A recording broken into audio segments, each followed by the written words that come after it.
有传言称，波音737的这次事故疑似空中解体，问题或在关键的零部件波擦上，有这个可能吗？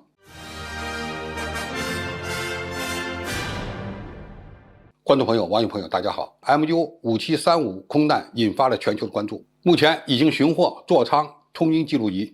刚刚有消息传来，第二个黑匣子现在也找到了。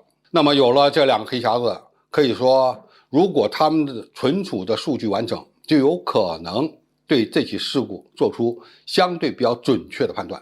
不过最近呢，网上也出现了另外一种声音，提及这款改型的波音737-800NG 曾于3年前发现机翼连接机身的重要零件波擦出现裂纹的缺失。波音公司随后在1700多架同类型飞机中检测出了有85架出现裂纹，比率高达 5%。 那么什么样的事故会出现这样的紧急情况呢？有人分析判断，最大的可能是飞机结构缺陷造成了高速下坠的重大灾难。监控设备录制的画面显示，飞机在垂直下坠的过程中，发现有一侧的机翼明显短了一些，这有可能是出现状况的那一侧机翼在空中崩解所致。那么从这个视频我们可以看出来，飞机在空中下坠的过程中，机翼总体上是完整的，是吧？某一侧机翼并没有脱离机身，因此这样的一个分析判断恐怕是不正确的。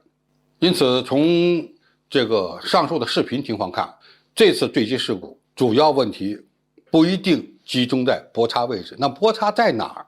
基本上就是机翼机身之间的这种连接的一个机构。那么如果外一段断掉一块，飞机基本上还是完整的，它不会呈现出垂直下坠这样的一个情况。因此首先呢，可以排除该机在空中解体。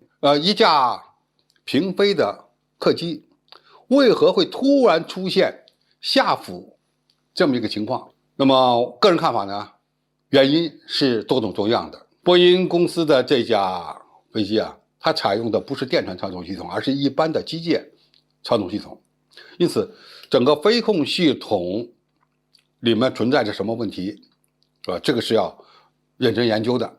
比如说在空中巡航过程中，飞机是打开自动驾驶仪的，那么这个时候飞行员可以不用管它，它完全是按照设定的航向、高度、速度自动飞行。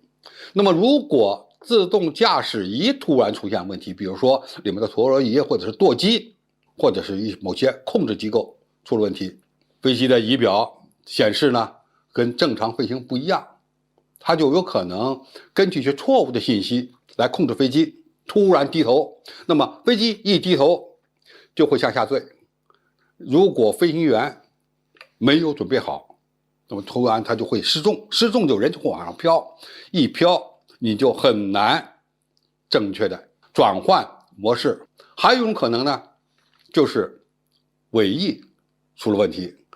你知道控制飞机俯仰啊，主要靠什么？靠飞机的水平尾翼。水平尾翼呢，大致有3块东西组成，一个安定面，第二升降舵，第三升降舵的调整片。这3个东西都是可以转。一般情况下呢，安定面不动，保持一个负的安装角就行了。主要控制飞机是靠升降舵，升降舵在工作过程中可能会把力呢传到驾驶杆上，飞行员通过驾驶杆感受它的感力来控制飞机。但是有时候感力太大，飞行员可能负担比较重，这就可以打调整片。调整片的偏转方向和升降舵的偏转方向是反的。那么过去曾经有通报说，它调整片的部件有问题，就存在着隐患，因此各航空公司呢要求都对它进行检查，不合格的机件立刻换掉。那么调整片如果出了问题，这种情况会不会出现？可能会，比如说调整片突然偏到顶头，然后卡住，那么升降舵也就会随着转，最终呢飞机俯冲。当然发动机会不会引起这样现象呢？也有可能的。2台发动机如果在飞行过程中突然推力不一样，比如说飞行员动了油门以后出现了推力差，推着它飞机就要偏航，偏航就会产生侧滑，侧滑以后两个机翼的升力是不一样的，飞机就会横滚。如果横滚的角度大，飞行员在操纵过程中又没有控制好，应该是反向操纵，而它又变成了顺方向操纵，结果飞机倒扣。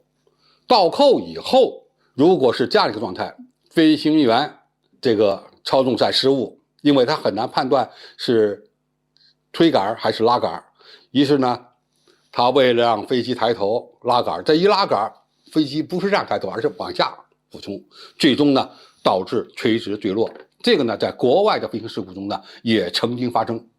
当然，最终这起事故是什么原因造成的，恐怕我们还要根据相关的参数，特别是两个黑匣子里提供的信息来做出相对准确的判断。好，今天的评述就到这里，谢谢大家收看，我们下期再见。